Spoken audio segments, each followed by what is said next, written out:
Question number 39, a equal I cap এবং b equal J plus k cap হলে a O b এর মধ্যবর্তী কোণ কত? অপশন ক, অপশন খ, অপশন ঘ, অপশন ঘ, কোনটি সঠিক? দেখো a সমান দেওয়া আছে এখানে আই ক্যাপ আর b সমান দেওয়া আছে J cap plus k cap. তোমরা তো চাইলে মধ্যবর্তী কোণ ডট গুণনের সাহায্যে করতে পারো, কারণ আমরা জানি দুইটা ভেক্টরের মধ্যবর্তী কোণ যদি আমরা বের করতে যাই ডট গুণন ইউজ করি, তো এটা আমরা জানি যে a ভেক্টরের মান b ভেক্টরের মান আর এদের মধ্যবর্তী কোণের cos থিটা। তো এখান থেকে আমরা বলতে পারবো যে cos থিটা ইজ ইকুয়াল হচ্ছে a vector dot b vector, আর এখানে আসবে a ভেক্টরের মান, b ভেক্টরের মান। a ভেক্টরের মান এখান থেকে কত আসবে? 1 আসবে, কারণ হচ্ছে একক ভেক্টরের মান হচ্ছে 1। এখান থেকে কত আসবে? ইন্টু √2 আসবে। তোমরা জানো যে b ভেক্টরের মান হবে এখানে লিখছি যে b ভেক্টরের মান √1² প্লাস 1² ইজ ইকুয়াল √2। আর এখানে ডট গুণ করলে কত আসবে? এখানে তো আই এর কোনো সহগ নাই, আমরা এ আর বি কে কীভাবে লিখতে পারি?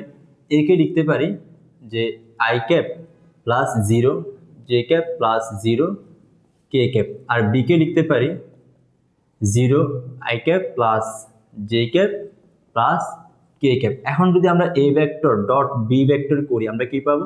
এটা 0 পাবো, এটাও 0, এটাও 0, তাহলে 0 প্লাস 0 প্লাস 0, তাহলে এখানে কত আসবে?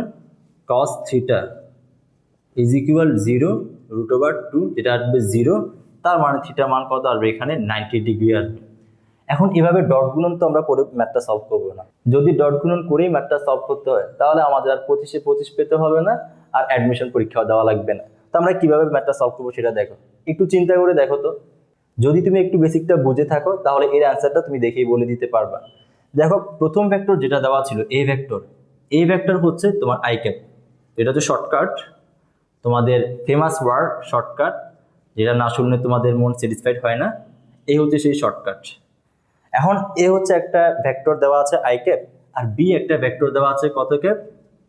J plus k cap. এখন যদি চিন্তা করে দেখো তো এখানের মধ্যে এই যে এটা মনে করো এক্স অক্ষ, এটা ওয়াই অক্ষ, আর এটা মনে করো ধরো এটা হচ্ছে এক্স অক্ষ, এটা হচ্ছে ওয়াই অক্ষ, আর এটা হচ্ছে জেড অক্ষ। বি ভেক্টর যেটা, এটা কি তোমার জে আর কে তলের মধ্যে অবস্থিত না? তার মানে এটা এই তলের মধ্যে অবস্থিত, এটা তোমার এই তলটার মধ্যে অবস্থিত, আর বাকি রইল তোমার কাছে এ ভেক্টর। এ ভেক্টর কোন বরাবর? এটা না এ ভেক্টর এক্স অক্ষ বরাবর। তো দেখো তো যে বি এর সাথে এই কত ডিগ্রি কোণে আছে? 90 ডিগ্রি কোণে আছে না? কারণ বিটা হচ্ছে তোমার এই তলের মধ্যে, আর এ হচ্ছে কোন বরাবর? এই বরাবর। তাহলে এই তলের সাথে এ ভেক্টর কত ডিগ্রি কোণে আছে? 90 ডিগ্রি কোণে আছে। তো এটা কি তোমার ডট গুণ করে সলভ করার দরকার আছে? তো তুমি দেখেই বলে দিতে পারবা এদের মধ্যবর্তী কোণ কত। অতএব এদের মধ্যবর্তী কোণ হবে A vector angle B vector is equal 0, sorry 90 degree.